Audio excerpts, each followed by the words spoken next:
Hi everybody, it's 1:30 in the morning in Jingmai, and this is my last batch of the night. It was not too busy tonight. We only had pu-erh, about 75 kilos to process, and we could do it at a relaxed pace to make sure that every batch was properly cooked. And I took a break and had a good pu-erh that we made yesterday. So now I'm well energized in the middle of the night to cook that last batch and to talk about a topic that I found more and more important over the years. And this is trust. Yesterday, some journalists were with us, and we were drinking tea, and I just asked them, how do people buy tea in Kunming? Because they are from Kunming, and we don't often get to go to these big cities in China, and it's always good to ask people's opinions about tea selling more from a consumer perspective in China. And she told me that well, people will generally buy tea from their friends or from tea shop owners that they trust. And if you look at Reddit forums or Facebook groups, when people ask where should I buy tea, you often get that reply of buy tea from someone you trust. So it got me thinking, what is that construct of trust?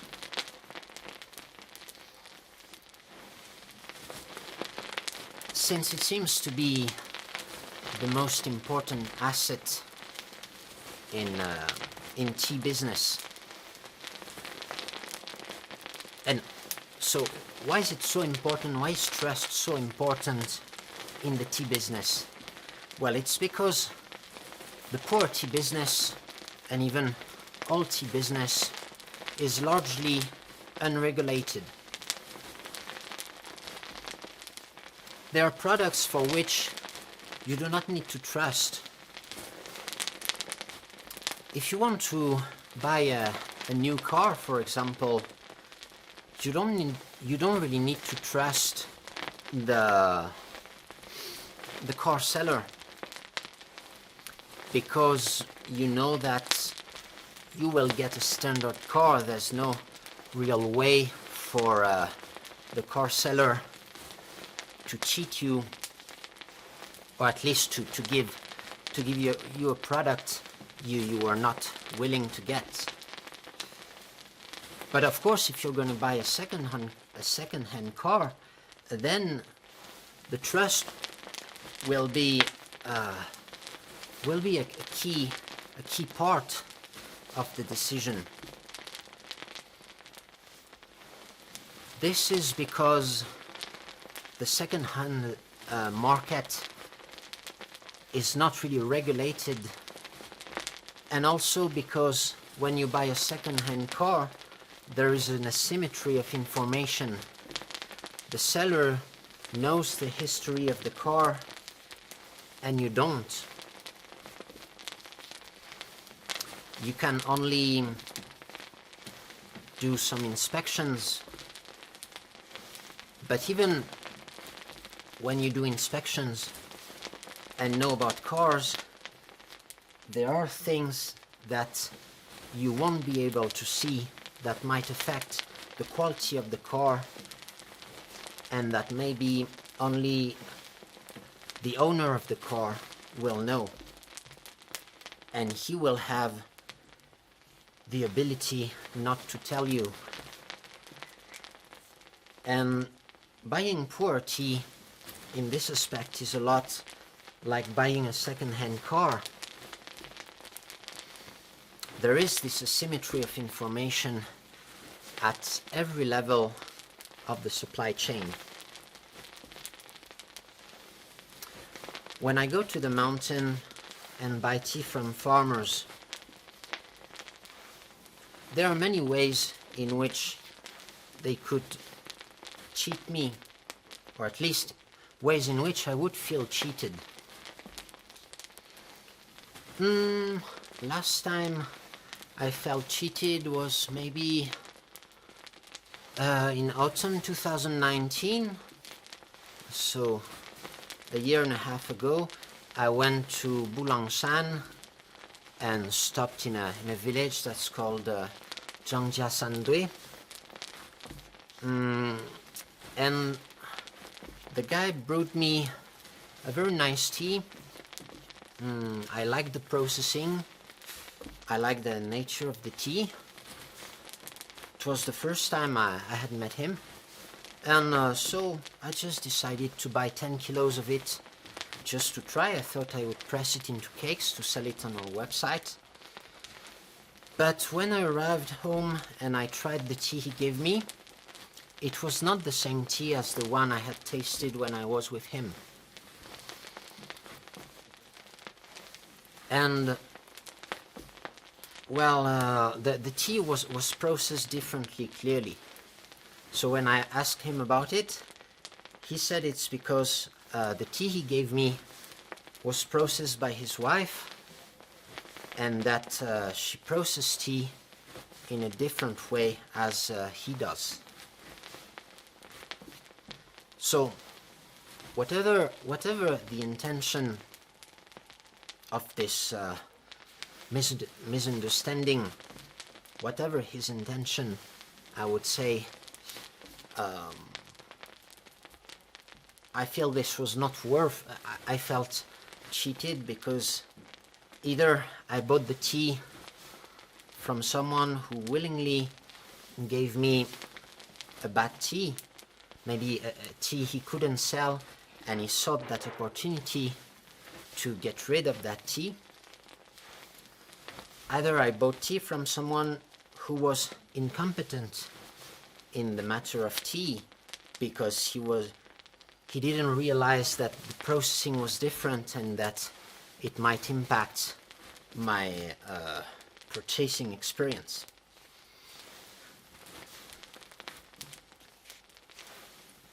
So of course, after I tried this tea, the trust I had in him vanished. And I think trust is not a cursor. It's not something you cannot say, I trust someone 80%. To me, either you trust 100%, either you trust 0%. Trust is very much the same as faith, I would say. You cannot really believe in God 70%. Either you believe or you don't. And well, I had that basic trust for that tea farmer, and eventually, very quickly actually, this trust was broken. Depending on people's personality, it can be possible to restore the trust, or for people like me, I tend to trust people only once. So in this case, I just didn't pursue any further relation with this tea farmer. But sometimes in life you have to deal with people you don't trust. You could imagine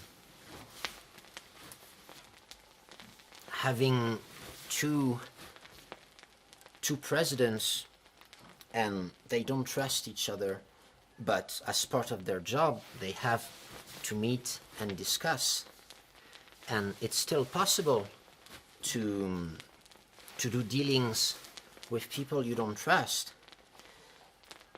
Since there is no trust, you can only rely on control to impose your will. There are places where people never lock their houses because people will tell you there are no thieves, so they trust their environments. There are shops where there are no cameras because the owners are not worried of shoplifting. And not trusting, well, trusting allows you to reduce the cost of things. Well, for example, if you're a shop and you're not worried about shoplifters, you don't need to pay for video surveillance equipment. Actually, you have a whole industry that makes money on distrust or on the lack of trust. Basically all the security industry. But of course, mistrust is part of life. I guess someone who would trust every person, every idea would be called naive. And being able to distrust is also an important quality, especially when you're doing tea business. You could call that quality judgment. And how do you know if you trust someone or not? I guess you don't. You either trust or you don't trust. It's based on faith. If you ask yourself, should I trust this person? It surely means that at this time you don't trust her. Now, in order to build trust and reach that point at which you can say, I trust this person, well, you can do inspections, you can somehow control, you can do checks. And this is what we do every day. This is why in many cultures, like for example in China, people tend not to trust strangers. I know this is not the case for every culture, but in China there's quite a strong distrust for strangers. And this is why we have to first establish a relationship and build a relationship. Oh, there's that butterfly here. Build a relationship. And when doing business in China, building the relationship is what takes most of the time. And usually the negotiation is very brief and the contracts are quite vague. A lot of room is left to the dynamic of this relationship of trust. There's always a way to sort out problems in the future. While I know in the West, business tend to be more contractual. And a contract is a form of control. So where there is a contract, there is no trust because there's no need for trust. So when there is no trust, there is control. Where there is control, there cannot be trust. It seems that as a country, an area gets more developed, trust somehow takes a secondary place because there are more contracts. People rely on more contractual relationships. For example, in poor countries, the support system, if you're unemployed, if you are sick, or if for some reason you cannot get by yourself, the support system is the social circle. If you get sick, you can ask for help from your family, your friends. In developed countries, this system is replaced by a formalized social security, for example. If you lose your job, you will get unemployment benefits. In China, if you lose your job, it's okay to just go live with your friends for some time, or borrow money from your family just to get by. So this is more based on trust rather than on control and contracts. And yet, in some of the most developed countries in the world, you could say that there are things that remain based on trust that somehow you wouldn't find in undeveloped areas. For example, I know in Switzerland, like there are shops by the in the farms. Like the farms can have shops where you get the cheese, for example, from the farm, and you just leave the money on the counter, and there's nobody operating that shop. And the shop works on the premise that people won't steal the products from the shop and will pay the right amount. In Germany, you can drive at unlimited speed on the highways. I guess this is based on the premise that drivers in Germany won't behave erratically on the road. And for example, will stay in the right lane as often as possible. Well, for example, in China, when you drive on the highway, you can take over from the right or from the left. It doesn't really matter because people don't really follow that rule of staying on the right lane when driving at lower speed. So under that system there is no trust, and therefore there is less freedom.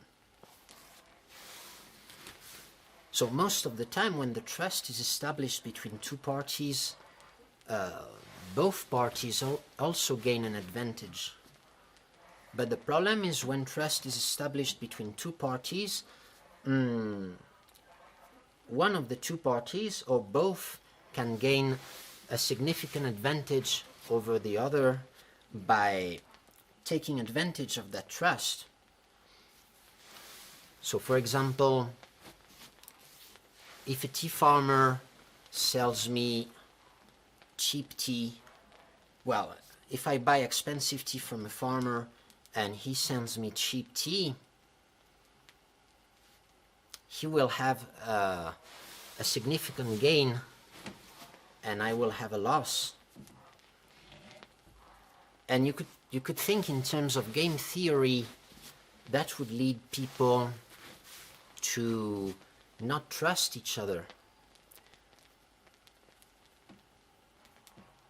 The natural order would be that people don't trust each other and therefore only rely on control. This is what's commonly known as the prisoner's dilemma in game theory. And yet, it seems that people still trust each other even, well, basically trust is not rational. If you are a rational person, you shouldn't trust anybody. But it seems that evolution has allowed people to trust each other, probably as a survival mechanism, because it makes our society more efficient.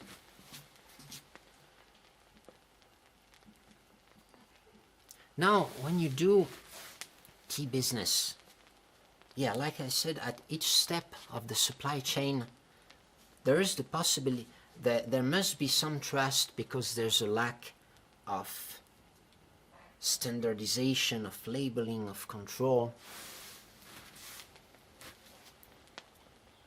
And there must be this trust for all the transactions to occur. So when I buy tea, when I buy gushu from a farmer, I must trust him. When I pay, I must trust him that he will send me the right goods. And of course, I will be able to inspect the goods, and hopefully, if I'm a competent, I will be able to evaluate the tea and have an opportunity to see if my trust was well placed or not. But in business, this is often also a multiple play game, you could say. It's a game, it's not only a single transaction most of the time. You expect to have repeat business. So what can happen is that I buy 1 kilo of good tea and I get the right stuff. And then the farmer can cheat me when I order 100 kilo of tea.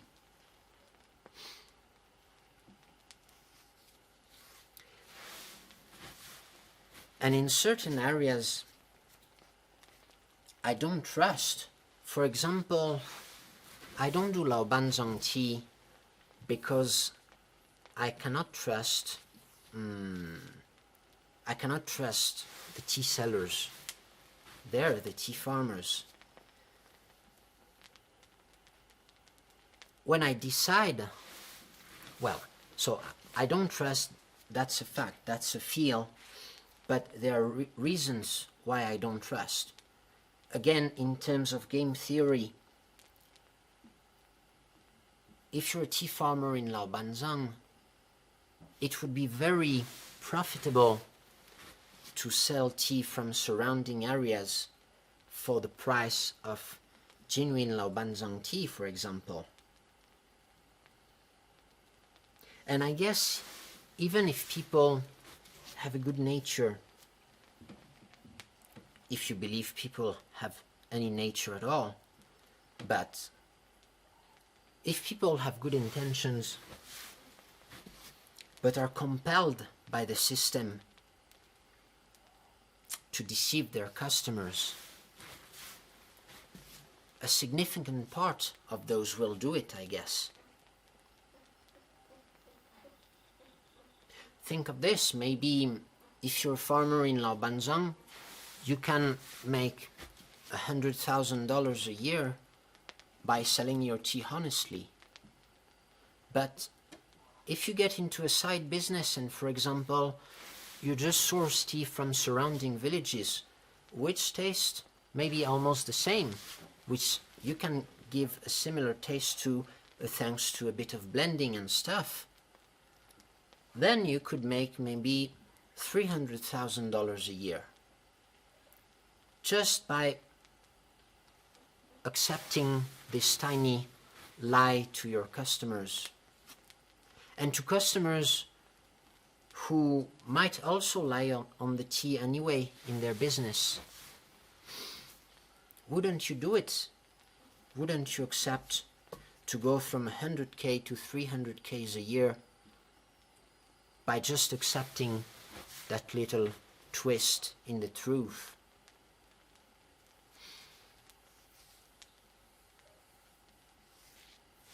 So that comes, so this is why I don't trust people. I don't trust Laobanzang tea, and maybe I also don't trust in my ability in discerning Laobanzang tea, genuine Laobanzang tea and blended one compared to other teas. When you're buying the tea from a tea seller, let's say as a retail customer, as a tea drinker, trust is very important, and try to think about what factors will decide on whether you trust a tea brand, a tea seller or not. So I guess you will think about their expertise. So for example, if I tell you right now that I'm not confident in my ability to discern genuine Laobanzang tea from a blend from surrounding areas, I guess you won't buy my Laobanzang tea if I release one, right? And so that makes sense. And so when I make my YouTube videos, I try to be very careful in what I say, because if I say something that seems unreasonable, or that a fact that is proved wrong, I guess it will impact on the trust that the audience has in our business. And so that's why it's important to research the topics well, understand the topics well before sharing the information. On my YouTube channel, I share a lot of information on tea agriculture, tea processing, and I must make sure that I give accurate information. And if you find logical biases, inaccuracies, I'll be very happy to discuss these in the comment section of the relevant video, because it's very important to sort out any issues there might be with logics and facts.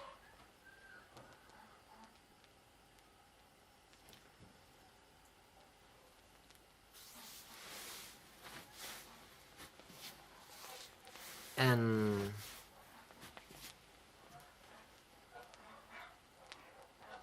oh yeah, I wanted to say that how do you build trust? So I think trusting someone is being vulnerable. So trusting someone is being vulnerable, and I guess trusting must work both ways. It would be hard for me to imagine that, for example, I know a person doesn't trust me, but I still trust her. I think it must work both ways, although I could think about this a bit more. But I think that in order to build trust, the key is to share information. When you share information, you make yourself vulnerable, and you will see that when you get into these mind games with manipulative people, you will see that they try to extract information from you without sharing information with you. And so when you notice this, it means that you cannot trust this person because she doesn't want to share information with you.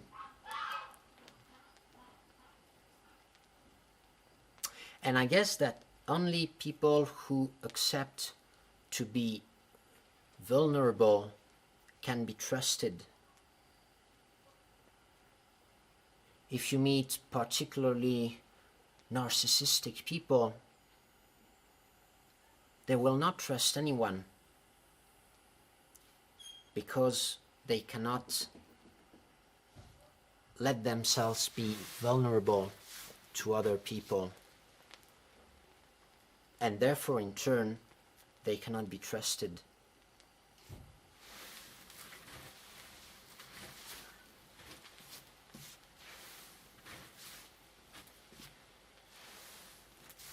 So I've still been thinking about the geographical indication, and I think some people might have reserves about it when it comes to trust, because if you do geographic indications, it means that the relationship between tea sellers, for example, tea farmers, and tea buyers will become contractual. It will be legally binding not to sell fake tea. It will be illegal to sell fake tea. So in this prospect, there will be no need for trust, and therefore the trust will be broken.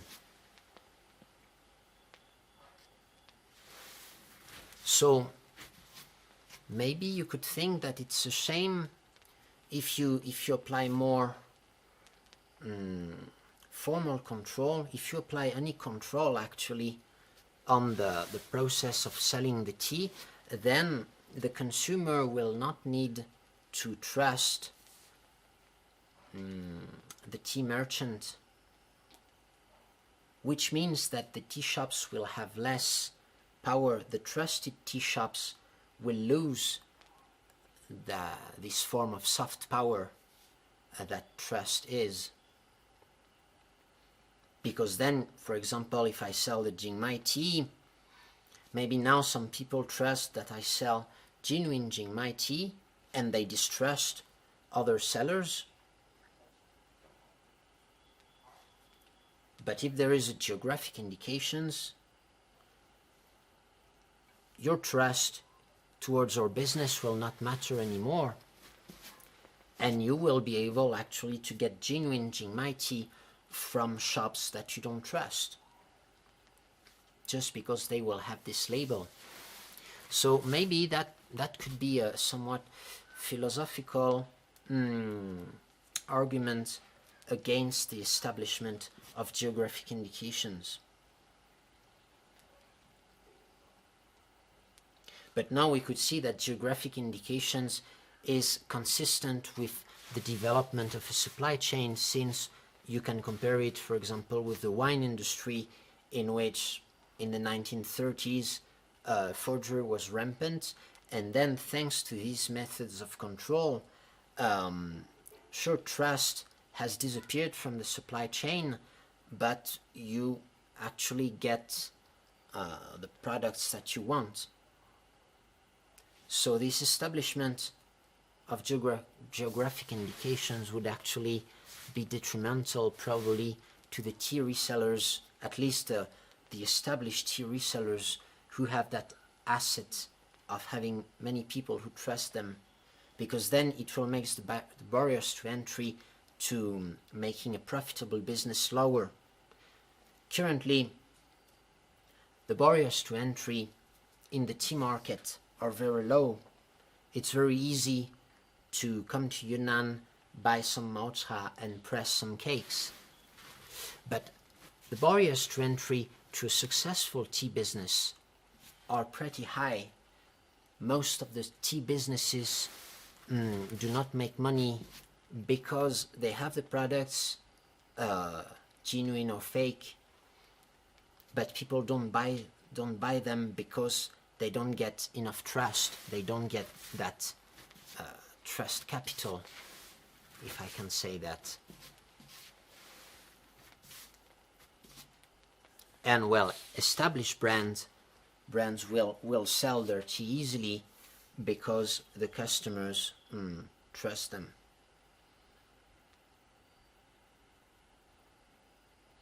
And I think now my tea has finished cooking. I don't want to get it too dry. Let's preserve the moisture. You can see that it has turned a nice yellow, and yeah, get that fragrance I like. So I'm gonna take it out and I'm gonna leave you here and probably just process this video and go to bed for another day of tea making.